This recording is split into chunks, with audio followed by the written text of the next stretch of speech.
Welcome back to Wake Up with Cheddar. General Motors now partnering with First Solar to supply solar energy to three of its auto factories in the Midwest. This move pushes GM closer to its goal of using 100% renewable energy in this country. Dane Parker is the Chief Sustainability Officer at GM. Dane, good morning. Thank you so much for coming on.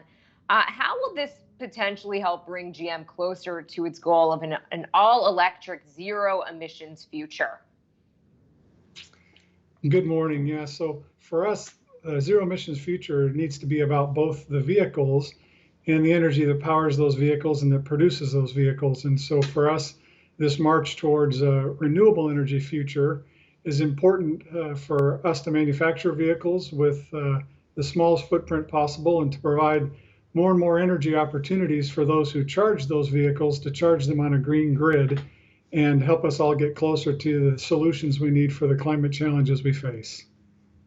So this also makes the manufacturing process cleaner, right? It is absolutely about the manufacturing process for us and about the energy for our customers. But we have a goal to use 100% renewable energy in the United States by 2030. And this announcement and the others that we've made this year so far have us well over half the way there in the next 2 years.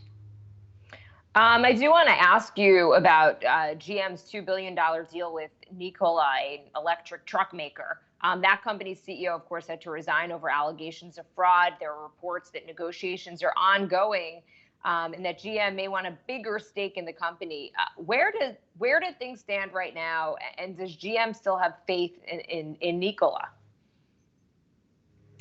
Well, as our Chief Sustainability Officer, I'm very interested in the future of renewable energy, and hydrogen is an important part of that. But what I can do, I can read our statement on that, which is that our transaction with Nikola has not closed. We are in discussions with current Nikola management and will provide further updates when appropriate or required. In light of those recent allegations regarding the personal behavior of Nikola's former chairman, Trevor Milton, we do want to emphasize that GM strongly condemns sexual harassment and abuse of any kind. In general, when it comes to electric vehicles, what do you think the timeline is? When do you think Americans are going to be driving primarily electric cars? And do you think that that's the way it's going to go? Or do you think that it'll be some type of hybrid? It's hard to tell exactly when ICE vehicles or traditional combustion engine vehicles and electric vehicles will swap places in terms of dominance, but I can tell you, I think it's going to be faster than many people might think. And the more customers can experience electric vehicles, I think the more they'll see the benefits of those to personally. They'll see the way they drive, the way they accelerate, the noise and handling, the lack of routine maintenance required, the convenience. There are just so many things that are better about electric vehicles that I think the more people experience them, the faster this transition will happen. It will happen because people want it to, and not because they have to. What are some of the biggest challenges that you encounter when convincing people to go electric, so to speak? There's still some anxieties people have having not experienced an electric vehicle. I think, as I mentioned, how it drives and performs is something maybe they're not familiar with. Charging is something that is an obstacle that many people fear.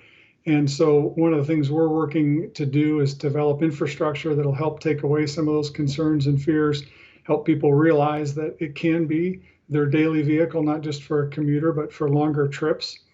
And I think as affordability continues to be, as we have more vehicles that are more affordable to a broader range of customers, it will help that barrier as well.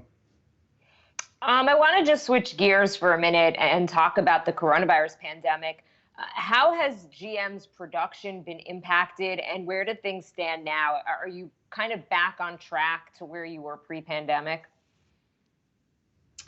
We are back on track with our production, and we've taken several measures that continue to protect the safety and health of our employees who are working in our facilities and in various places, including our manufacturing plants.